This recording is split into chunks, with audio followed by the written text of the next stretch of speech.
नमस्कार दोस्तों, मेरा नाम विक्रम कुमार है और आज आप लोग पढ़ने वाले हैं भूगोल का 25 प्रश्न जो कि मोस्ट इम्पोर्टेंट रहने वाला है। तो आइए इससे पहले एक हम जरूरी सूचना आप लोगों के साथ शेयर कर देते हैं कि अगर आप बर्मे का स्टूडेंट हैं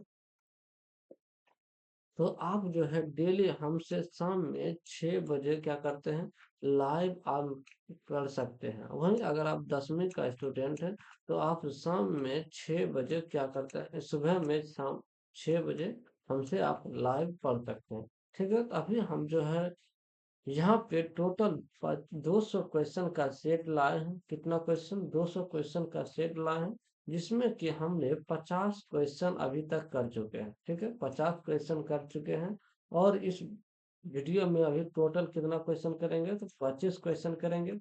25 क्वेश्चन में से आप कितने क्वेश्चन का सही जवाब दे पाते हैं ये कमेंट में बताना है, और कितने प्रश्न आपको न्यू लगा ये भी कमेंट में बताइएगा।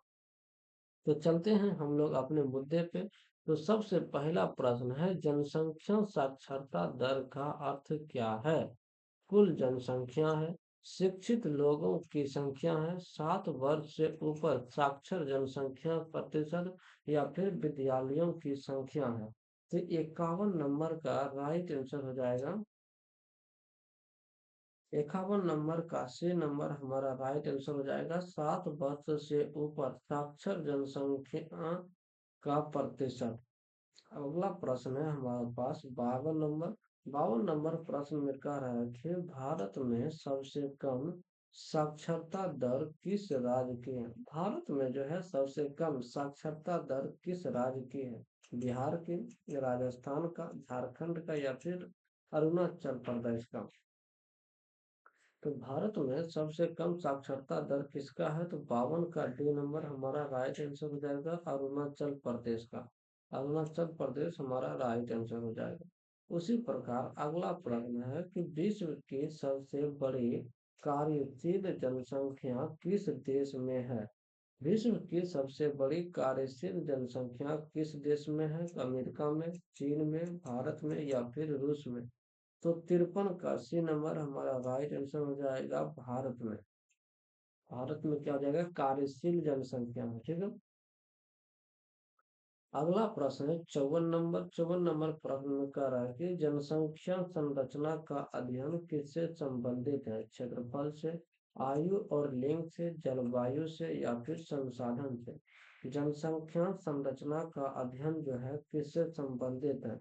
तो 54 का बी नंबर हमारा राइट आंसर हो जाएगा, आयु और लिंग से। अगला प्रश्न है, भारत में सबसे अधिक जनसंख्या वृद्धि किस दशक में हुई थी? भारत में सबसे अधिक जनसंख्या वृद्धि किस दशक में हुई थी? 1951 से 61 में, 1961 से 71 में, 1971 से 81 में, या फिर 1991 से 2001 में? तो भारत में जो है सबसे अधिक जनसंख्या वृद्धि दर किस दशक में हुई थी? तो 55 का सी नंबर हमारा राइट आंसर हो जाएगा, 1971 से 81 में। अगला प्रश्न है, निर्भर जनसंख्या में कौन शामिल होते हैं? निर्भर जनसंख्या में कौन शामिल होता है? 15 से 59 आयु वर्ग के, 0 से 14 और 60 प्लस आयु वर्ग के, केवल वृद्ध, या फिर केवल बच्चे? तो 56 का राइट आंसर हो जाएगा ऑप्शन नंबर बी, 0 से 14 साल और 60 प्लस आयु वर्ग के। ठीक है, उसी प्रकार अगला प्रश्न है, कार्यशील जनसंख्या किस आयु वर्ग में आती है? कार्यशील जनसंख्या जो है किस आयु वर्ग में आती है? 0 से 14 आयु वर्ग में, 10 से 50 आयु वर्ग, 15 से 59 आयु वर्ग, या फिर 20 से 70 आयु वर्ग का? तो 70 का सी नंबर, 70 सी नंबर हमारा राइट आंसर हो जाएगा, 15 से 59 आयु वर्ग का। अगला प्रश्न है, भारत में जनसंख्या घनत्व सबसे अधिक किस राज्य में है? बिहार में, केरल में, पश्चिम बंगाल में या फिर उत्तर प्रदेश में? भारत में जो है जनसंख्या घनत्व सबसे अधिक किस राज्य में है? तो 58 का ए नंबर हमारा राइट आंसर हो जाएगा बिहार में। अगला प्रश्न है 59 नंबर, उन जनसंख्या वितरण असमान होने का प्रमुख कारण क्या है? जनसंख्या वितरण असमान होने का प्रमुख कारण क्या है? प्रशासन है, राजनीतिक कारण है, भौतिक एवं आर्थिक कारक है या फिर शिक्षा है? तो जनसंख्या वितरण असमान होने का प्रमुख कारण क्या है? तो 59 का सी नंबर हमारा राइट आंसर हो जाएगा भौतिक एवं आर्थिक कारक। भौतिक एवं आर्थिक कारक हमारा राइट आंसर हो जाएगा, ठीक है। उसी प्रकार अगला प्रश्न है मानव विकास का मुख्य उद्देश्य क्या है? मानव विकास का मुख्य उद्देश्य क्या है? आय बढ़ाना, जीवन की गुणवत्ता सुधारना, उद्योग बढ़ाना या फिर जनसंख्या नियंत्रण? मानव विकास का मुख्य उद्देश्य क्या है?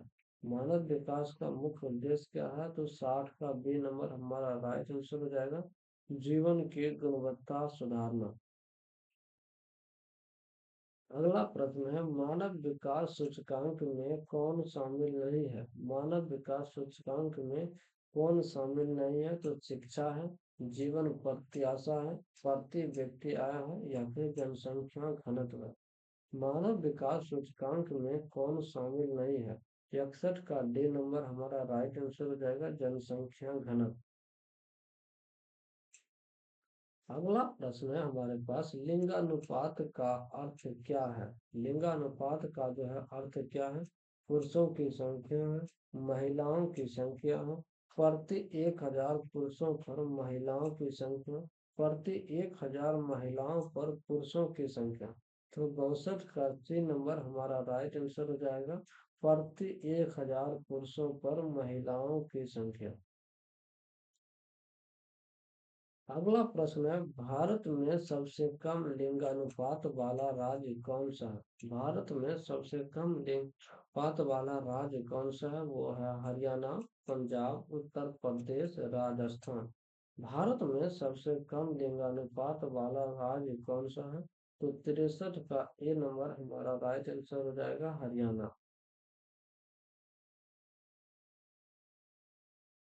हरियाणा क्या हो जाएगा? राइट आंसर हो जाएगा। अगला प्रश्न है 64 नंबर, ग्रामीण बस्तियों का मुख्य कारण मुख्य आधार क्या है? उद्योग है, व्यापार है, कृषि है या फिर परिवहन है? तो ग्रामीण बस्तियों का मुख्य आधार क्या है? तो 64 का सी नंबर हमारा राइट आंसर हो जाएगा कृषि। अगला प्रश्न है 65 नंबर, नगरीय बस्तियों की प्रमुख विशेषता क्या है? नगरीय बस्तियों की प्रमुख विशेषता क्या है? तो कम जनसंख्या है, प्राथमिक गतिविधियां हैं, द्वितीय व तृतीय गतिविधियां या फिर वन क्षेत्र है? तो 65 का सी नंबर हमारा राइट आंसर हो जाएगा द्वितीय व तृतीय गतिविधियां। तृतीय गतिविधियां। अगला प्रश्न है समानांतर बस्ती किस भू आकृति से संबंधित है? समानांतर बस्ती किस भू आकृति से संबंधित है? पठार से, मैदान से, नदी घाटी से या फिर पर्वत से? तो 66 नंबर का सी नंबर हमारा राइट आंसर हो जाएगा नदी घाटी से। नदी घाटी हमारा क्या हो जाएगा? राइट आंसर हो जाएगा। अगला प्रश्न है रैखिक बस्ती का विकास किसके किनारे होता है? रैखिक बस्ती का विकास किसके किनारे होता है? वन का, सड़क या नदी का, मरुस्थल का या फिर पठार का? रैखिक बस्ती का विकास किसके किनारे होता है? तो 67 का बी नंबर हमारा राइट आंसर हो जाएगा सड़क या नदी के। अगला प्रश्न है भारत का सबसे बड़ा नदी तंत्र कौन सा है? भारत के सबसे बड़ा नदी तंत्र कौन सा है? गंगा है, ब्रह्मपुत्र है, सिंधु है या फिर गोदावरी है? भारत के सबसे बड़ा नदी तंत्र कौन सा है? 59 के ए नंबर हमारा राइट आंसर हो जाएगा गंगा। अगला प्रश्न है विश्व का सबसे अधिक व्यापार करने वाला देश कौन सा है? जापान है, चीन है, अमेरिका है या फिर जर्मनी है? विश्व का सबसे अधिक व्यापार करने वाला देश कौन सा है? 69 का बी नंबर हमारा राइट आंसर हो जाएगा, चीन है।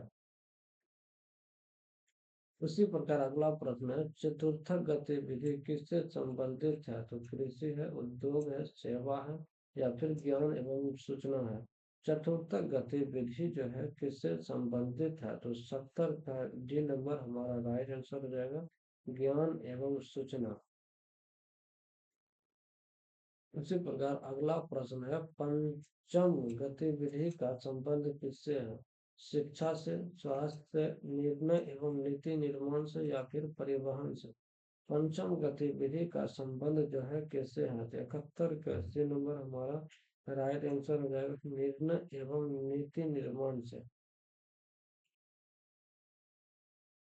अगला प्रश्न है, भारत में सबसे लंबे रेलवे लाइन किस मार्ग पर है? भारत में सबसे लंबी रेलवे लाइन किस मार्ग पर है? दिल्ली कोलकाता है, दिल्ली मुंबई है, दिल्ली चेन्नई है, दिल्ली बेंगलुरु है। भारत में सबसे लंबी रेलवे लाइन किस मार्ग पर है? तो 72 का सी नंबर हमारा राइट आंसर हो जाएगा, दिल्ली चेन्नई। अगला प्रश्न है, विश्व का सबसे बड़ा औद्योगिक क्षेत्र कौन सा है? वुहान है, ग्रेट लेक्स है, टोक्यो है, या फिर लंदन है। विश्व के सबसे बड़ा औद्योगिक क्षेत्र कौन सा है? तो 73 का बी नंबर हमारा राइट आंसर हो जाएगा, ग्रेट लेक्स हमारा राइट आंसर हो जाएगा। उसी प्रकार अगला प्रश्न है, मानव पूंजी का अर्थ क्या है? धन है, जनसंख्या की संख्या है, शिक्षा व कौशल, प्राकृतिक संसाधन। मानव पूंजी का अर्थ क्या है? मानव पूंजी का अर्थ क्या है? 74 का सी नंबर, शिक्षा व कौशल हमारा राइट आंसर हो जाएगा। अगला प्रश्न है, भारत में सबसे अधिक चाय उत्पादन किस राज्य में होता है? भारत में सबसे अधिक चाय उत्पादन किस राज्य में होता है? तो केरल में, पश्चिम बंगाल में, असम में, या फिर तमिलनाडु में। तो इसका राइट आंसर हो जाएगा 75 का सी नंबर, यानी कि असम में। असम हमारा राइट आंसर हो जाएगा। उसी प्रकार 76 नंबर प्रश्न है, इसको आप लोग जो है कमेंट में बताना है, ये आप लोगों को होमवर्क रहा, ठीक है। मिलते हैं अगले वीडियो में, जब तक के लिए धन्यवाद।